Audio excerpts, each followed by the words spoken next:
Today, we are going to be discussing the disappearance of the Sodder children. It all began on that fateful night of December 24th, 1945. Miss Sodder was awakened by the smell of smoke to discover her house was up in flames.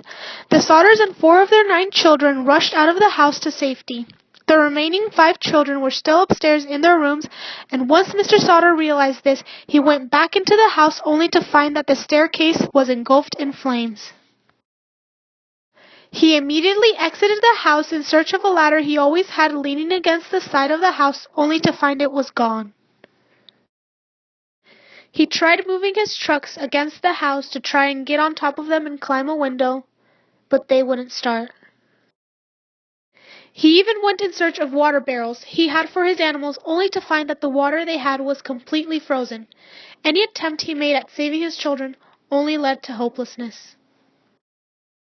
7 hours after the fire started, the firemen arrived at the scene.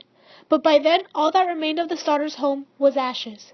The firemen spent 2 hours searching for the remains of the children, only to come up empty-handed.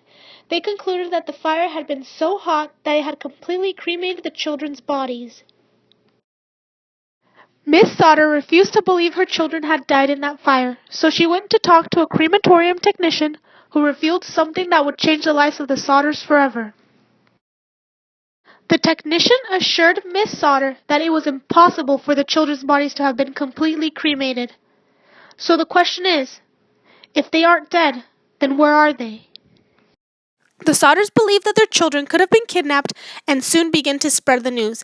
They got tips from around the country relating to the location of their missing children.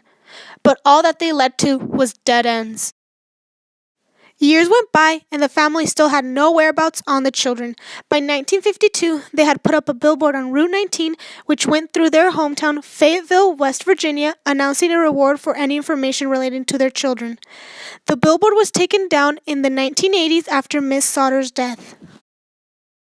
It has been 72 years since the disappearance of the 5 children. The only remaining sibling of the children is Sylvia, who was 2 at the time and still has high hopes on finding out what happened to her brothers and sisters. No information on the whereabouts of the children was ever discovered, and no information might ever be discovered, leaving this case unsolved.